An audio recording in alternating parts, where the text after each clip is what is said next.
Kailangan mo ba tulong, chef? Sabihin mo lang ha. Ay, oo, sige. Gusto niyo ba? Okay, Oh, lagyan niyo na asin to. Asin? Gano'ng kadami? Kutob-kutob lang. Ayan, ito. Pitik-pitik lang yan. With feeling. Kailangan with feelings. Bakit ba fried chicken ang napili mong i-share na recipe sa amin today? Favorito niya yan. Oo, talaga po naaalala niyo. Dati, pag si Papa, pag kunwari, galing siya sa trabaho, sa pag-chef niya, tapos pag-kungolekta ng basura pagpa-uwi, lagi siya may dalang mga fried chicken, o kaya lechon manok. Yun lagi.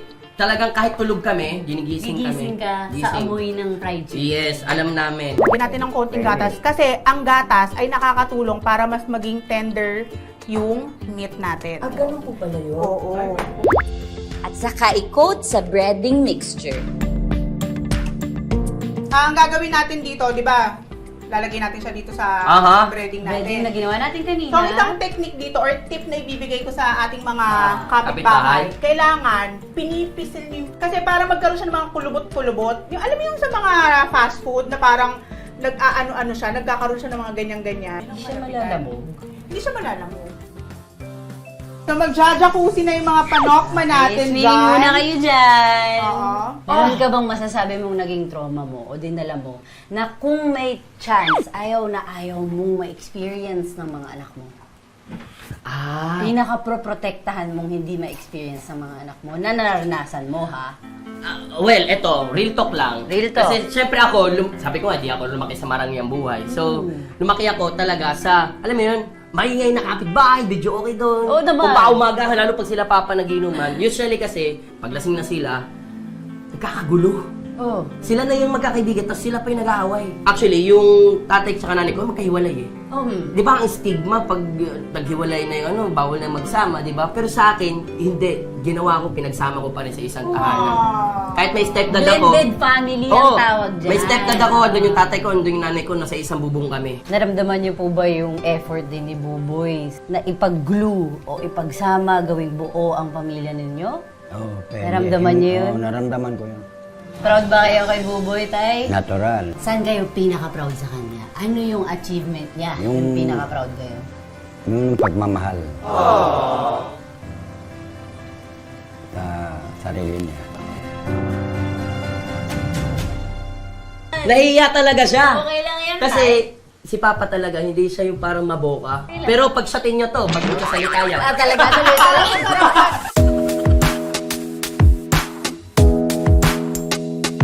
Na-meet ko din ang iyong ex-wife, si Angeline. Yep. Na-bless kayo ni Lord, naalala ko. Nagbunga kami ng dalawang bata. Dalawang baby. Isang babae at isang lalaki. Which is ngayon, 7 years old at 5 years old na yung mga anak mo.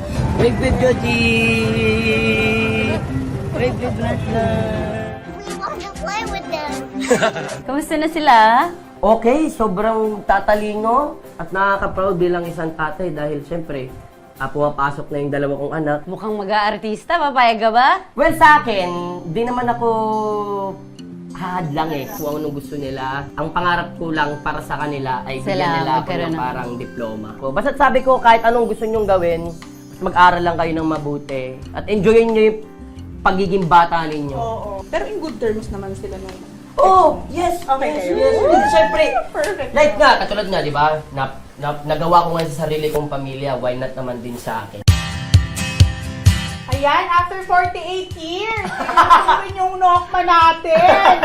So, Ayan na. Diba? Iaahon na natin sa kahirapan. Ganda ng kulay. Wala yun, lumapit na sa... Lapit na. Lutong-luto na. Tikman natin ang fried chicken ng success. Yan ang tawagan. Fried chicken ng success.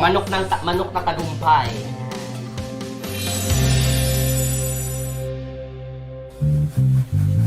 Paunahan ko lumubo, oh. Oh, unang kumagat, panalo!